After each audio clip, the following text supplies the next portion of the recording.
Assalamualaikum warahmatullahi wabarakatuh. Kembali lagi kawan di Legenda Catur Dunia. Video kandidat turnamen 2024 sudah selesai kawan. Dan juga ada dua turnamen yang sempat kita lewatkan, hampir tidak pernah kita ulas kawan, yaitu Spring Chess Classic 2024 yang merupakan turnamen yang digelar di Amerika Serikat, tepatnya di St. Louis kawan, di mana Spring Chess Classic ini dimenangkan oleh Luke Mendoka asal India kawan. Sedangkan turnamen Sunway Chess Festival yang digelar di Spanyol merupakan turnamen tahunan kawan. Nah, edisi tahun 2024 ini pemenangnya adalah Alexander Dovzhenko. Kita akan ulas satu game dari Sunway Chess Festival 2024, tapi bukan dari game sang pemenang, tapi runner-up-nya kawan. Siapa dia? Vasily Ivanchuk atau Chuky, pemain yang menolak tua, yang menolak pensiun. Sambil menunggu event berikutnya, yaitu turnamen kelas kakap juga kawan, di sini TP Sigmund & Co. Mengenai turnamen ini detailnya besok saja ataupun 4 hari lagi kawan, baru dimulai turnamen ini kawan. Nanti detailnya admin akan sampaikan seperti biasa. Dan juga kawan, sore ini di Jakarta sedang berlangsung babak pertama kawan dari Pertamina Indonesia GM Turnamen 2024 yang merupakan turnamen internasional kawan yang digelar oleh Percasi bersama Pertamina. Ada dua kategori GM dan kategori IM kawan. Setiap kategori diisi oleh 12 pemain, memainkan sistem round robin setengah kompetisi kawan. Nah, di sini kalau kita lihat dari pairing resultnya, babak pertama ini dimulai jam setengah 4 tadi kawan. Hasilnya belum keluar dan juga admin belum tahu apa gamenya juga terupload di internet. Kita tunggu saja besok pagi apakah ada PGN-nya. Kalau tidak terupload di internetnya, kalau di chess resultnya ini ada PGN-nya, admin besok coba download dan admin akan coba otak-atik gamenya untuk admin sampaikan kepada kawan-kawan semua. Kita tunggu saja kawan. Di sini ada Priasmoro ataupun Megaranto, Aulia kawan. Tidak ada Iren Karisma Sukandar, Yosef Taher di sini kawan. Tentu turnamen internasional semacam ini kawan ada perhitungan FIDE ratingnya kawan. Dan juga berkesempatan mendapatkan norma International Master ataupun norma Grandmaster. Sedangkan untuk International Masternya kawan sama diisi oleh 12 pemain kawan, menggunakan sistem round robin juga. Kalau di kelas IM ini ada Muhammad Ervan, Farid Firmansyah kawan, dan yang lain-lain. Silakan kalian baca sendiri. Ya, tentu pesertanya dari negara-negara tetangga kawan, Australia, Singapura, Filipina, ataupun juga Myanmar atau Mongolia, Filipina kawan. Itulah sedikit informasi mengenai turnamen yang ada di Jakarta yang sedang berlangsung babak pertama sore tadi kawan. Pertamina Indonesia GM Turnamen ataupun Pertamina Indonesia IM Turnamen 2024. Oke, seperti yang saya janjikan tadi, kita akan ulas turnamen yang ada di Spanyol yang sudah selesai kawan, yang dimenangkan oleh Grandmaster Alexander Dovzhenko asal Jerman. Runner-up-nya adalah Vasily Ivanchuk setelah memenangkan tiebreak atas Pranav kawan. Pranav di posisi ketiga dan diikuti pemain-pemain yang lain. Nah, Vasily Ivanchuk menempati posisi kedua kawan. Rekor yang cukup bagus yang dipetik oleh Vasily Ivanchuk di edisi tahun 2024 di Spanyol ini kawan, tak terkalahkan kawan. Ya, memetik 5 kali kemenangan dan 5 kali remis, mendapatkan skor 7,5. Harus berhadapan dengan Pranav di tiebreak untuk menempati posisi runner up kawan, mendapatkan tambahan 8,7 elo rating kawan. Cukup luar biasa. Pemain yang berusia 55 tahun ini kawan menolak untuk tua, menolak untuk pensiun. Kawan-kawan yang lain pensiun kawan, seperti Kasparov pensiun, tapi angkatan Vasily Ivanchuk seperti Viswanathan Anand ataupun Boris Gelfand ya masih aktif bermain kalau ada undangan turnamen-turnamen tertentu. Oke, game yang saya pilih ini saat menghadapi Jules Mozart kawan. Gamenya cukup menarik dengan ide permainan Caro-Kann defense. Nah, variasi pion maju kita dapat di atas papan pion E5, gajah F5 pilihan utama, kuda F3, variasi nickel short atau variasi short. Kalau kalian memilih variasi tal ya dengan pion A4 kawan. Tapi variasi short dengan kuda F3, pion E6, jawaban utamanya seperti itu. Gajah E2 juga langkah utamanya dan pion C5. Selain pion C5 kawan, pilihan yang lain bisa kuda ini ke petak D7 ataupun kuda ini ke petak E7. Kalau kalian memilih kuda ke D7 terlebih dahulu, putih akan rokade. Nah, kuda satunya akan mengikutinya ke petak E7. Nah, putih akan kembangkan kuda B ke D2, pion H6, berikan ruang dari ancaman kuda kawan ke petak H4. Nah, kuda ke B3 di sini bisa dijawab dengan langkah pion G5. Oke, pion C5. Pilihan kedua dari hitam di posisi seperti ini kawan. Pion C3, perkuat posisi pion pusatnya. Kuda C6, gajah E3. Ada menteri B6 menyerang pion. Nah, Stockfish menyarankan serahkan pion. Amankan raja kawan. Itu pilihan Stockfish. Kalau menteri ambil pion B2, kalian bisa keluarkan menteri untuk menantang pertukaran kawan. Entah apa yang dipikirkan Stockfish menawarkan pion kawan. Tapi itu jalur terkuat menurut perhitungan engine komputer. Menteri D2, langkah yang cukup normal untuk pertahankan pion kawan, petak pusat ataupun juga petak B2 dari tekanan menteri bersama kuda di sini kawan terhadap pion B2, pion D4. Nah, ada benteng D8. Rokade Julius Mozart. Vasily Vanchuk dorong pion H6 terlebih dahulu. Menteri mundur ke C1. Apa maksud menteri mundur kawan? Apakah berikan tempat bagi kuda untuk berkembang ke petak D2 nanti? Kita lihat saja. Gajah G4. Kuda BD2. Sekarang membuka permainan Vasily Vanchuk dengan pion C pukul pion D4. Pion C ambil balik pion D4. Vasily Vanchuk kembangkan kuda G ke E7. Nah, di sini pion H3. Gajah mundur ke H5. Diikuti pion G4. Gajah mundur ke G6. Menteri naik ke C3 di sini. Dan kuda ke B4. Lanjut Vasily Vanchuk. Mau kemana kuda ini? Apakah ke sini diikuti benteng nanti keluar ke lajur C kawan? Kalau Stockfish lebih menyukai bongkar sayap raja dengan pion H5 sesegera mungkin. Tapi kuda B4 terlebih dahulu. Pion A3 untuk paksa kuda ini lari kawan. Entah kemana. Ini jawabannya ya kemungkinan akan mundur kembali kawan. Ataupun bergerak untuk ancam benteng di sini. Ancam gajah bisa jadi. Tapi pilihan terkuat dengan pion A3. Tapi memilih kuda mundur ke E1 untuk jaga ruang petak C2-nya. Tidak terburu-buru dengan benteng, langsung dorong pion H5. Dan pion A3 masih pilihan terkuat, memilih kuda ke B3.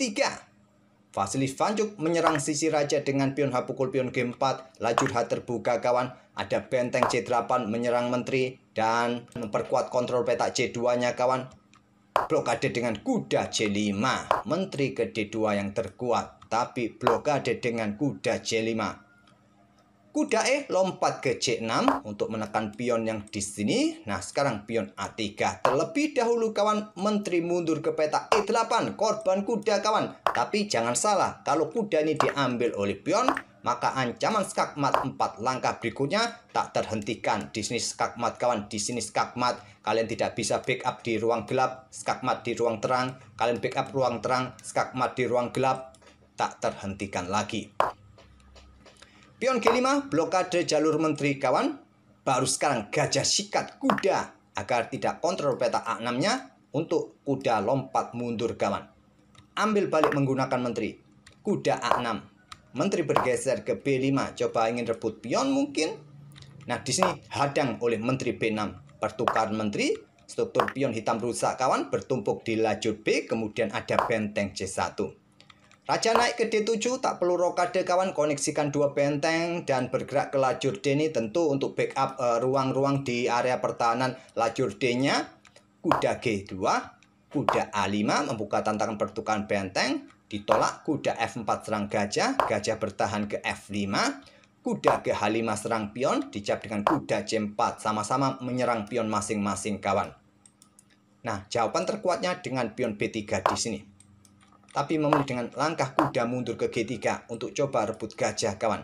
Dengan pion B3, maka kuda ambil pion A3, kuda ini ambil pion G7. Sama-sama memberikan ancaman bagi gajah. Ya, gajah mundur ke petak G6, nah benteng pukul benteng.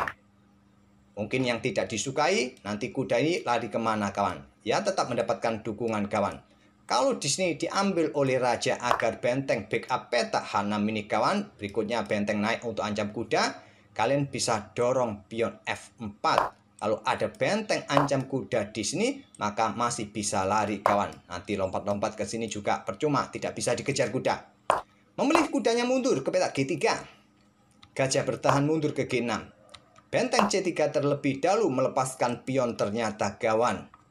Nah, di sini jawaban terkuat lainnya, sikat kawan menukarkan gajah terang. Tapi sepertinya putih sayang akan gajah-gajahnya, tidak mau bertukar dengan kuda hitam. Benteng C3, pion B2 jatuh oleh kuda. benteng B3. Inilah tujuan dari putih tadi kawan, menyerang lajur B kuda pion di petak B6. Backup dengan benteng C2, ternyata langkah tidak akurat dari Vasily Vanchuk. Kuda bergerak kembali ke C4 yang terkuat. Memilih dengan benteng untuk coba pressure gajah ini kawan. Gajah B5 skak. Ternyata tidak ambil pion ini kawan, yang terkuat ya ambil pion saja. Tapi memilih menyerang. Gajah ke B5 skak. Raja C7. Benteng C1 menantang pertukaran. Yang terkuat lainnya dengan langkah benteng B1 untuk coba ancam kuda, dan juga dengan dua benteng untuk menyerang lajur B ke depannya. Beberapa langkah berikutnya tentunya buka lajur B terlebih dahulu. Gajah bergerak kawan, tapi menantang pertukaran benteng. Diladeni ambil balik oleh gajah, kuda lari ke petak C4. Putih masih sayang pada sepasang gajahnya, bermain dengan benteng C3. Ya tentu ingin mendapatkan pion kawan. Raja lari ke petak B8 dan menyerahkan pionnya, tapi memilih kuda ke F1. Nah, di sini bahayanya juga ada benteng kawan. Ini cukup berbahaya juga. Kuda F1. Benteng H4 untuk menyerang pion. Blokade dengan pion F4. Ada kuda ke C7, ancam gajah. Gajah mundur ke A4.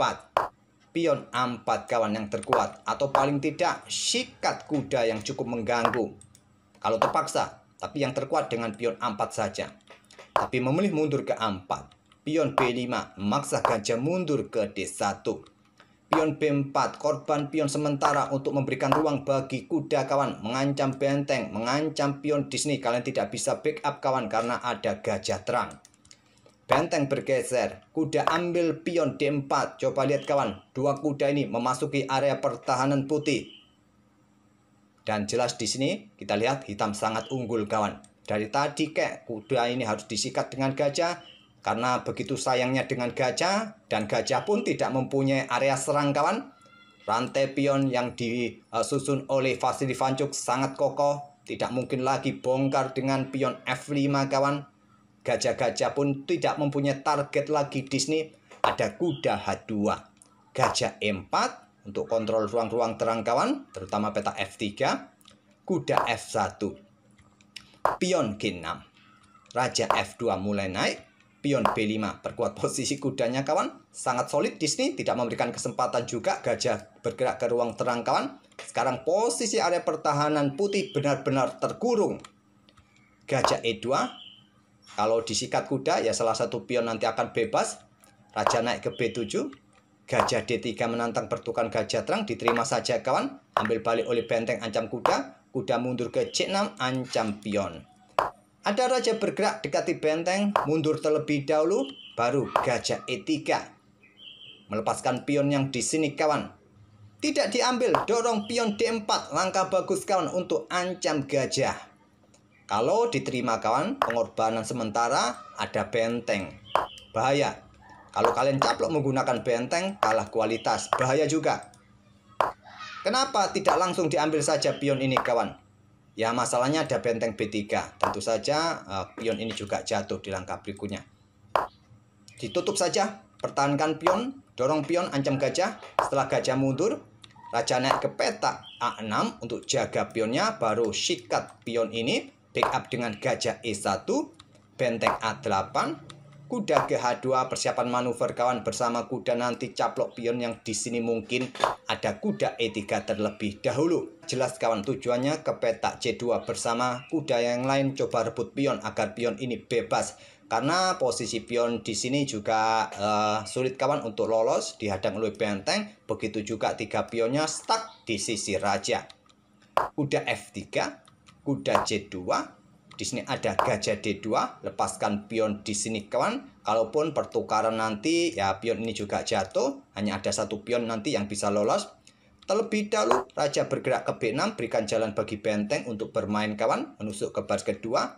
Ada benteng B3, di sini ada benteng A2, kemudian ada benteng B1. Kuda ke E7, persiapan manuver kawan. Sudah tidak ada ancaman pada pionnya dengan benteng tadi di petak D3. Persiapan manuver ke petak D4 nanti. Benteng H1 mencoba menyerang pion-pion ini. Terlebih dahulu ternyata lompat ke petak F5 skak kawan. Raja bergeser ke F2. Nah posisi raja bersama gajah kawan. Di sini otomatis kena pin. Ini memberikan kesempatan sekarang kuda caplok pion B4. Pion ini sekarang lolos kawan. Kenapa raja ini tidak bergerak ke sini saja kawan? Agar tidak kena pin.